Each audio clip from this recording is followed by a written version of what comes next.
Sotlardan hakikatlılık çekim talep kılavuz. Sotlardan hakikatlılık çekim talep kılavuz.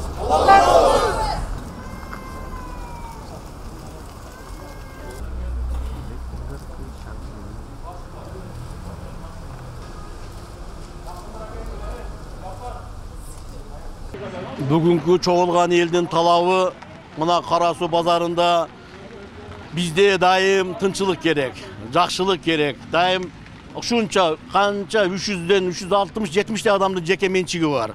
Uşunun bardığın alıp durup jokka çıkarabız dep oşol жерден kança adam tirичилик kılabız.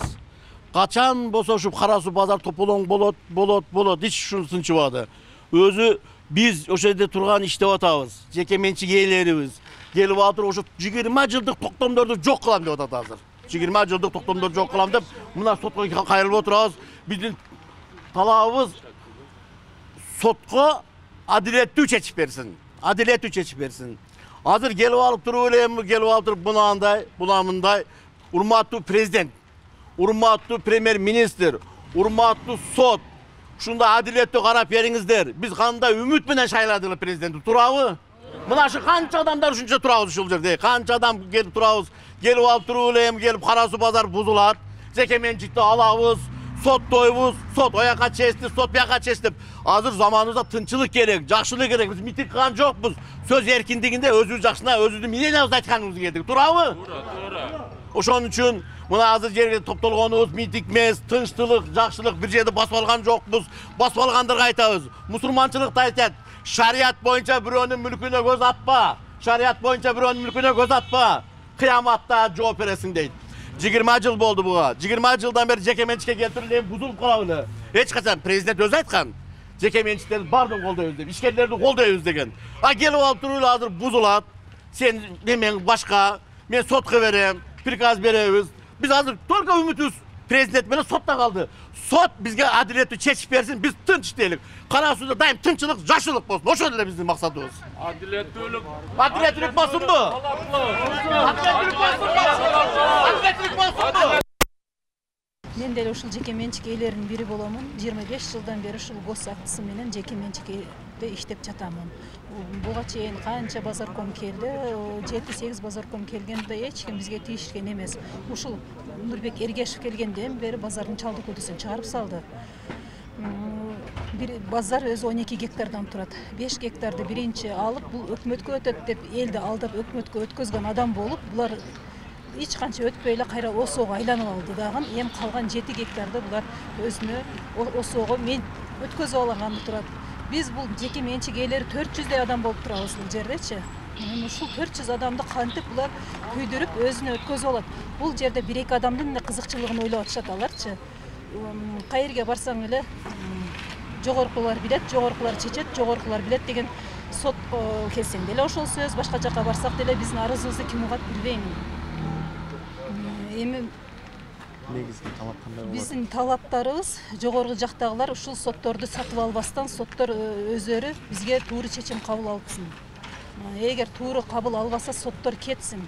Нурбек Эргешев кетсин. Биздин депутаттар иштебей атат, бизди карабай атат, бизге караштуу депутаттар. Ошол депутаттар туура эмес чечим чыгарган депутаттар дагы кетсин бул иштен. Бардыгын кетишин талап кылабыз. Бизге туура чечим кабыл алган сотту гана биз колдойбуз, ошол туура чечим кабыл алып берсин бизге. Негизги талабыбыз ушул. Биздин өзүбүздүн менчик жерлерибизди өзүбүзгө калтырсын. Биз пешине теребиз менен эмгектенип алганбыз ал жерлерди. Кээ бирси канчалаган үйлөрүн сатып алгандар бар, ушу тиричилик кыламын деп. Бир эле магазинден, бир эле дүкөндөн алар 4-5 семья багылып атат. Мисалы чеберканалар бар, чеберкананын ичинде 5-6 деген кыздар иштейт. Алар 5-6 кыздар канча деген семьяны багып отурушат. Бул жерде канча адамдын ырыскысы кыйылып атат.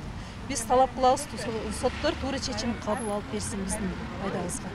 Бул жерди биз аяктан бизге местан бошоткула биз ушундай павильон курабыз дегенинен анан биз акимиятка кайрылып ал жерден анан угуп биз 3-чү лицо болуп бул сотко билбестен катышып атабыз. Бул сотто биз өзүбүздүн жеке менчик укуктарыбызды требовать кылганы эмне кылдык. Потому что 97-жылы биз токтомдорду алганбыз бул жерге. Анан булардын юристтери, базардын юристтери катышканда басып алды, андай мындай деген сөздөрдү айткан экен. Ал жерде биз басып алган эмеспиз. Базарга 12 гектар жер берилген болсо, 5 гектар жерини базарга эмне кылып, калгандарыны уже өкмөттүн күчү жетпестен өтүп кеткен мына Тураталы ака өзү ошол маалда биздин аталарыбыз жеке менчик болуп ошол жерде комокторду куруп соода кылышат эле. Өзү лично кирип, мен силерге жер берейин, ошол жерге бардыңар бир проект менен эмнени салгыла деген. Дегенде ошол маалда биздегилер чоңдор айткан, Тураталы эртең өкмөт алмашат, сен кетесиң. Келет дагы жер меники, здание сеники. Бузуп кеткиле дейт. Ошондой вопрос чыгат деген. Ошол маалда жок, Тураталы эмне кылып, жок андай болбойт. Силерге биз мыйзамдуу менен жеке менчик кылып туруп, эмне курабыз, документ беребиз, ошонун негизинде кургула деп, ошонун негизинде анан биз курушту баштаганбыз ол жерде. Ушунча элдин эмнеси менен ал жерлерди эми мына базарга айлантып, элдерди базарга чакырып, өзүбүздүн күч аракет менен үйдөрүбүздү сатып бул дүкөндөрдү курулган да. Азыр анга карабастан эле эми 12 гектар жер эмнеге берилген, базарга 12 гектар жерди базарга кайтаргыла деп азыркы жаңы базарком ошондой требовать кылып атат деп биз угуп атабыз. Эми азыр сотко киргенде билебиз бунун бардыгын. Ошон үчүн биз жеке менчиктерге тийишпесин. Кура турган нерсеси болсо башка жака кура берсин бул эмнелерчи. Ошону биз требовать кылып атабыз. Жеке менчикке тийишпесин, 25 жылдык токтомдорду кайра восстановление эмнесин кылып берсин деп атат. Бизге восстановлениянын кереги жок. Мыйзам түрүндө бул соттор карап берсин.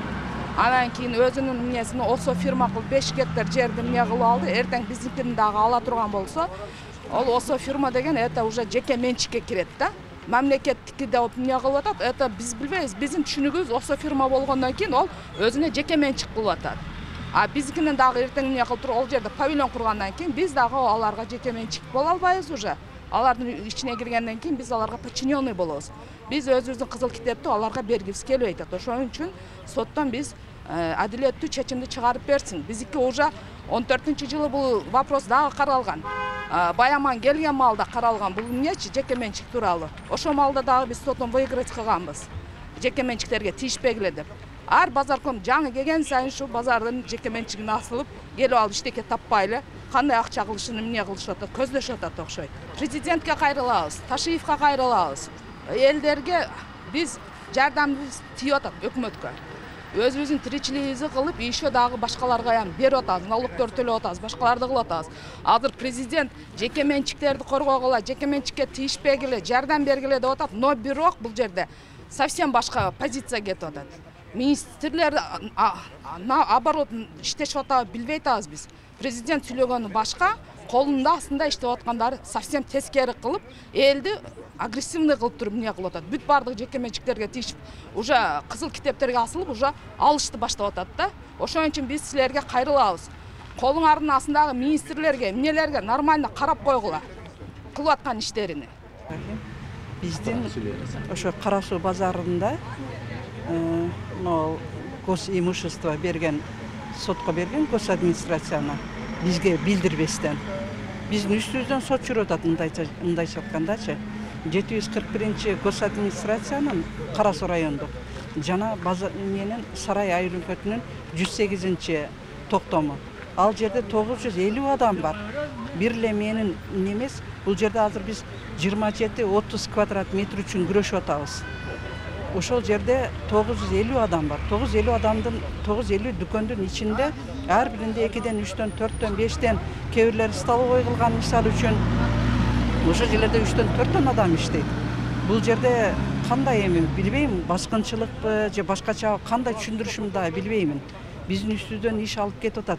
Булардын артындагы тагдырлар эмне болот, 950 адамдын тагдыры эмне болот деген түшүнүк жок. Биз да ошо соттон Садыр Жапаровго да жазганбыз, туура чечим чыгарып бериштерин суранабыз. Жана да баягы эмне демекчимин, бул биринчи адамдардан экинчи, үчүнчү колго да өтүп кеткендер бар да. Мына жакында эле мисалы үчүн азыр баласы ооруп келбей калыптыр. Эки дүкөндү бириктирип столовой кылып иштеп атат бечара кыз. $70,000 алды. Аны качан эмне кылат? Эки үйүмө коюп, ошо магазинди да коюп, ал магазинди 25,000ден баалаптыр экен эле. Банкчы. ошо жерлерди коюп акча алып атат. Аларды качан үзүп бүтөт? Мисалы үчүн мен азыр 3-чү адаммын. Мен да алганмын, сатып алганмын. Мен да кимдир бирөөгө эртең бүрсүн сатам же балдарга мына бир буюм терим болуп калсын деп алганбыз да туура базарда эмне алганбыз, тиричилик кылганбыз. Базар жаңы ошо турат алаба качан өткөргөндө базар пустой эле. Пустой. Эки чекесиндеги эки эмнелер павильон деп коет элек. Павильондор курулган, калгандары пустой жер эле. Пустой жерлерден курулган бул адамдар өздөрү курган бардыгын. Просто биздин магазиндерге окшош кылып, мына азыр артыбызда курган адамдар да турат, окшош кылып бир кылда курулга деген биздикинде бешик базар деп коет. Окшош кылып курулган. Анан адамдар көп өтөткенде эле кызыгып кала береби? Бул жер кызыгы жакты канча мындай айтканда 25 жыл өттү бул жерди кызытуу үчүнчү. Пустой жаткан жерди кызытыш үчүн 25 жыл өттү. Адамдар кирбей турган мезгилдер ham болгон. Анан замандын талабына жараша бара үйүбүзгө кылбаган нерсени ушул жерге кылдык.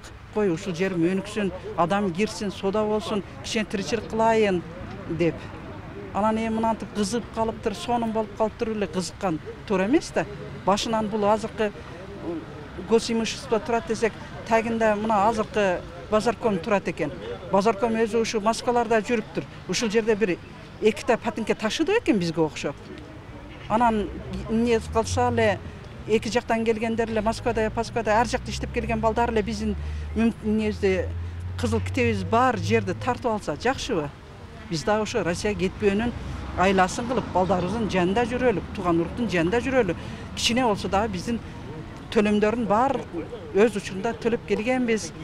Пайдабыз ушу Кыргызстанга эле тийсин деп ушул жерде жүргөнбүз. Тентип кетпейли, кой ушул жерде тиричилик кылалы деп.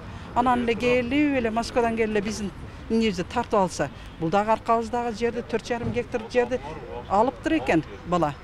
Айтты, алдым деп. Алса ошон 49 жылга дагы осо кылып алыптыр экен. Бул осо дегени жеке менчик да баары. Анан мен сурадым дагы. Болуптур, биздин жерден анан кийин коммерческий сен да сатып аласыңбы? Бул жерлер 30 миң, 35 миң доллар. Мисалы үчүн сатып алам да. Десең, жок, сатып албаймын. Магазин курамын аркама 4-5 этаждык.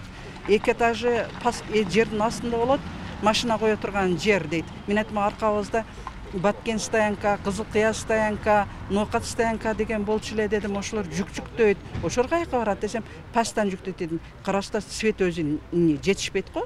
А сен паска кантип алып түшөсүң? Арабакештер кантип түшөт? Сен лифт менен алып түшөт дейт. Мен айттым, айнын жок нерсени айтасың, жомокто айтып атасың дедим. Боптур, ошондой болгон чакта дагы светти кантип аласың, кантип коесуң? Мындай ойлонуп кылбайсыңарбы ишти деп айттык, дедик. Сен биринчи этажында отурасыңар, башында дейт. А боптур, биринчи этажында отурдук, бекер эле аласыңар дейт. Анан кийин эмне болот? Десем, анан кийин эмне болот? Анан кийин 1 айдан кийин эмне төлөйсүңөр? Аренда төлөйсүңөр. Биз өзү собственный болуп туруп, аренда төлөп калабызбы? А дагы жерибиз каякта? Десем, жериңер ошол жерде кала берет, ана эмненин. Биздин жерибиз пустой бойдон кала берет экен. Жаш баланы алдагандай алдайт. Андай кылбастан биз соттордон ушул туура чечим чыгарып беришин сурайт элек. Биз бул жерде эч кандай политика жок. Биздин өзүбүздүн ар бирибиз өзүбүздүн жерибизди коргош үчүн келдик. Биз эми бардык жеке менчик майда чүйдө дүкөндөр да биздики жалаң базардын айланасында, стоянканын айланасында. Бардыгыбыз мамлекеттик госакт алганбыз. Проекттин институттан жасатканбыз. Жасап беришкен. Базарком дагы, райондун мамлекеттик администрациясы дагы киришип, проект менен жасап, проект менен стройка жүргүзгөнбүз. Бу 20 жыл, 30 жыл мурда. Эми ошол госакттарды алып, бала чаганы багып иштеп атсак, мен ошону айткым келип атат. Биз тополон кылганга немеси жок. Просто суранып атабыз. Биздин талапты ордуна коюп койсун. Мына плакаттардын баары турат алдыбызда. Ошол биздин талабыбыз. Буга чейин ошо кандай чечим болду? Райондук сотто да каралдыбы бул? Райондук сотто каралып, ал тарапка чечип коюптур. Ошолор тарапка чечип коюптур, базарком тарапка. Бирок биздин тарапты облус соттон биз суранабыз да. Sotlardan hakikatli çekim talep kılavuz. Sotlardan hakikatli çekim talep kılavuz.